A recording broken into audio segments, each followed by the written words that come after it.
வணக்கம். நான் doctor கவிசங்கர். BSc மருத்துவமனையில மெடிக்கல் ஆன்காலஜி டிபார்ட்மெண்ட்ல உதவி பேராசிரியரா இருக்கேன். ஃபர்ஸ்ட்டு மெடிக்கல் ஆன்காலஜி அப்படின்னா என்ன? அப்படிங்கிறத பத்தி நம்ம இன்னைக்கு பார்க்கலாம். ஸோ மெடிக்கல் ஆன்காலஜின்னா கேன்சர மருந்துகள் மெடிசின்ஸை யூஸ் பண்ணி ட்ரீட் பண்ணுறது டிபார்ட்மெண்ட்டுக்கு பேர் தான் மெடிக்கல் ஆன்காலஜி. ஸோ கேன்சரை யூசுவலாக மெடிசின்ஸ் யூஸ் பண்ணி நம்ம ட்ரீட் பண்ணுவோம் அப்படின்னா காமனாக பேசுகிறது கீமோதெரப்பி, டார்கெட்டட் தெரப்பி, இம்யூனோதெரப்பி இந்த மாதிரி மெடிசின்ஸை வச்சு நம்ம கேன்சரை ட்ரீட் பண்ணலாம்.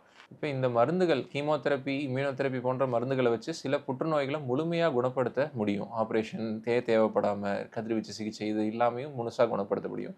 சில புற்றுநோய்களுக்கு கதிர்வீச்சு சிகிச்சை, ஆப்ரேஷன் இது கூட மருந்துகளும் தேவைப்படலாம். ஒன்று ஆப்ரேஷனை வந்து எளிதாக்கக்கூடிய முன்னாடியே ஆப்ரேஷனுக்கு முன்னாடி கீமோதெரப்பி கொடுத்து கட்டியை சுருக்கிறதுக்கு யூஸ் பண்ணலாம்.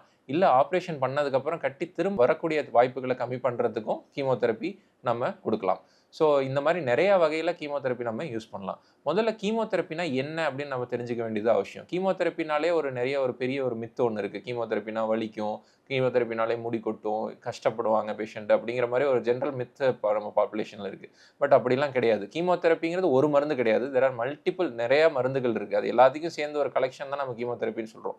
ஒரு கீமோதெரப்பியும் ஒரு மாதிரி வித்தியாசமாக இருக்கும். அண்ட் கீமோதெரப்பிங்கிறது நம்ம நார்மல் வார்டில் தான் பண்ண போகிறோம். Even it is day care ப்ரொசீஜராக கூட பண்ணலாம். நம்ம அட்மிஷனில் தான் இருக்கணும், ஆப்ரேஷன் தேட்டரில் பண்ணுவாங்க, வலிக்கும் அப்படின்லாம் ஒன்றும் கிடையாது. நார்மலாக எப்படி இப்போ நம்ம ஒரு குளுக்கோஸ்லாம் போடுறோம், ஆன்டிபயோட்டிக் போடுறோம், அதே மாதிரி இதுவும் ஒரு இன்ஜெக்ஷன் நரம்பில் தான் போட போகிறோம். வேறு எதுவும் கிடையாது. நம்ம நார்மல் ஐவி கேனுலா சொல்கிறோம் இல்லையா, அந்த மாதிரி நரம்பில் தான் போட போகிறோம்.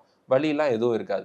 அண்ட் அகைன் எல்லா கீமோதெரப்பிலையும் முடி கொட்டாது. கீமோதெரப்பினாலே முடி கொட்டும்னு நிறைய பேர் நினச்சிக்கிட்டு இருக்காங்க. அப்படிலாம் எதுவும் கிடையாது. முடி கொட்டாத கீமோதெரப்பி மருந்துகளும் இருக்குது. ஸோ கீமோதெரப்பினா முடி கொட்டும் அப்படிங்கிறது உண்மை இல்லை. அது ஒன்று நல்லா நமக்கு புரியணும். கீமோதெரப்பியில் வலிகளும் எதுவும் இருக்காது. பட் கீமோதெரப்பியில் சைடு எஃபெக்ட்கள் இருக்கும். அந்த சைடு எஃபெக்ட்கள் ஒவ்வொரு கீமோதெரப்பிக்கும் மாறும். ஸோ அதனால் உங்களோட மெடிக்கல் ஆன்காலஜிஸ்ட்டை பேசிட்டு அதுக்கப்புறம் நம்ம ட்ரீட்மெண்ட்டை நீங்கள் ஸ்டார்ட் பண்ணுங்கள். நீங்களா நினச்சிக்க வேண்டாம், இப்படி தான் இருக்கும் அப்படின்னு நீங்கள் நினச்சிக்க வேண்டாம்.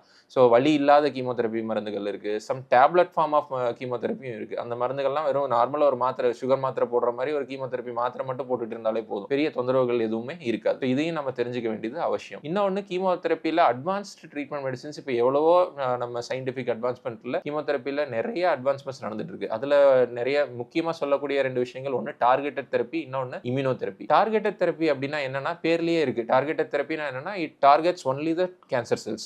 ஸோ இது வந்து என்னன்னா தேடி போய் நம்ம உடம்புக்குள்ள ஒரு இன்ஜெக்ஷன் செலுத்துறோம் அப்படின்னா இப்போ நார்மல் கீமோதெரப்பியில் நார்மல் செல்ஸையும் கொஞ்சம் அஃபெக்ட் பண்ணுறதுனால தான் இந்த சைடு எஃபெக்ட்ஸ்லாம் வருது. ஆனால் இந்த டார்கெட்டட் தெரப்பி என்ன பண்ணும் அப்படின்னா அதாவது கேன்சர் செல்ஸை மட்டும் போய் டார்கெட் பண்ணி அழிக்கும். நார்மல் செல்ஸை எதுவுமே பண்ணாது. ஸோ அப்படிங்கும்போது உடம்புக்கு எந்த சைடு எஃபெக்ட்ஸும் எதுவும் இருக்காது. ஸோ இது ஒரு அட்வான்ஸ் ஃபார்ம் ஆஃப் கீமோதெரப்பி. இம்யூனோதெரப்பிங்கிறது இன்னும் அட்வான்ஸ்ட் ஃபார்ம் ஆஃப் கீமோதெரப்பி. இம்யூனோதெரப்பிங்கிறது என்ன அப்படின்னா நம்மளோட உடம்புல நார்மலாகவே நம்ம இம்யூன் சிஸ்டம் இருக்கு இல்லையா, ஸோ இம்யூன் சிஸ்டமையே வந்து இதை பூஸ்ட் பண்ணி கேன்சர் செல்ஸுக்கு எதிராக வேலை செய்ய வைக்கும். அதுக்கு பேர் தான் இம்யூனோதெரப்பி அப்படின்னு சொல்லுவோம். ஸோ இப்போதைக்கு இருக்கிறதுலே லேட்டஸ்ட் ஃபார்ம் ஆஃப் ட்ரீட்மெண்ட் வந்து கீமோதெரப்பி வந்து இம்யூனோதெரப்பி தான். ஸோ இந்த இம்யூனோதெரப்பினால சைடு எஃபெக்ட்ஸ் கிட்டத்தட்ட ஆல்மோஸ்ட் நில் அப்படின்னு நம்ம சொல்லலாம்.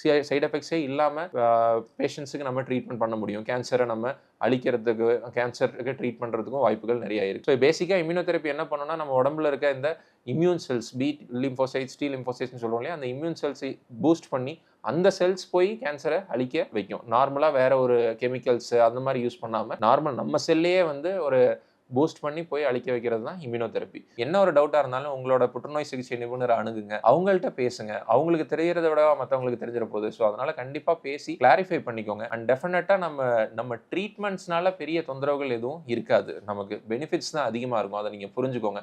நம்ம பேஷண்ட்டை கஷ்டப்படுத்துகிற மாதிரி எந்த ட்ரீட்மெண்ட்டும் அந்த மாதிரி எதுவுமே நம்ம பண்ண மாட்டோம். So don't worry. கேன்சரை பார்த்தோ இல்லை கேன்சரோட ட்ரீட்மெண்ட்டை பார்த்தோ யாருமே பயப்படணும்னு அவசியமே கிடையாது.